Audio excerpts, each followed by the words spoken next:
Maagang na-frustrate mga idol si Carl Tamayo persana sa naging laban pero may bawi pala sa dulo si Kabayan. Pisikalan mga idol lang nangyari, putok ang kilay ng import neto. Showdown pa ang dalawan nating kababayan sa Korea. KBL tayo mga idol, Battle of Rank 1 versus 4 ongoing season. Changwon LG Shakers ni na Carl Tamayo kontra sa kupunan ng Wonju DB Promi ni na Ethan Albano. Home court advantage mga idol ng LG and taking the first basket of the game ang home team mula sa putback to basket ni Asi Marie. Habang alat pa mga idol ni Carl Tamayo, dalawang field goal attempt agad ang nasayang niya sa opening ng frame. Masyadong mabagal mga idol ang pagsisimula both teams at umabot under 6 minutes mark nang muling makapagtala ng second field goal ang LG Shakers mula sa perimeter pull-up jumper ni Carl Tamayo. At unang puntos naman niya dito sa laban pero agad namang nasub out ang kanilang main import na si Asi Marie. Putok ang kilay doon mga idol habang 5-0 run naman ang naisagot ng visiting team mula sa back-to-back field goal ni na Ethan Albano at ng kanilang local player hitting from open 3-pointer. Tabla sa 9 points ang talaan sa scoring pero agad bumawi dyan ang LG Shakers. Stress din ang naisagot sa mainit na run ng kalaban. Yun nga lang, bago magtapos ang first quarter, Albano to American Import Connection,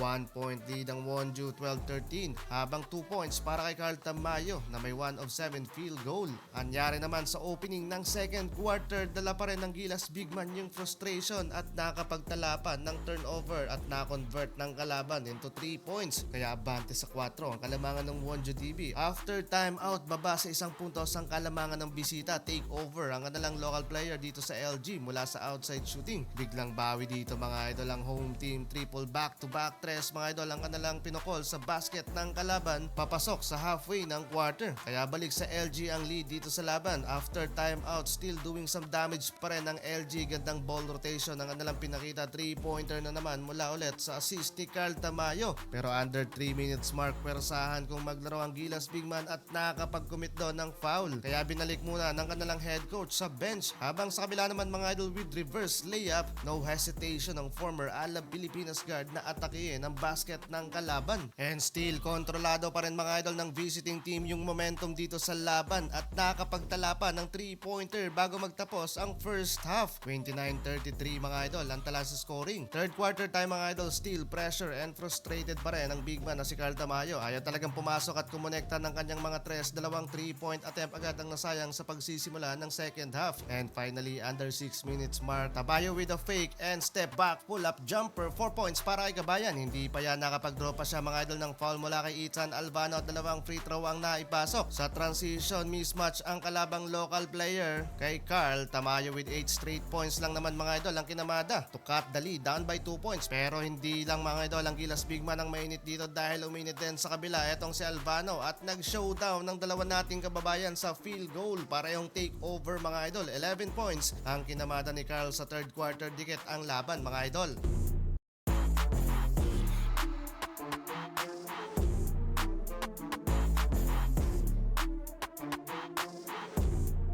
예.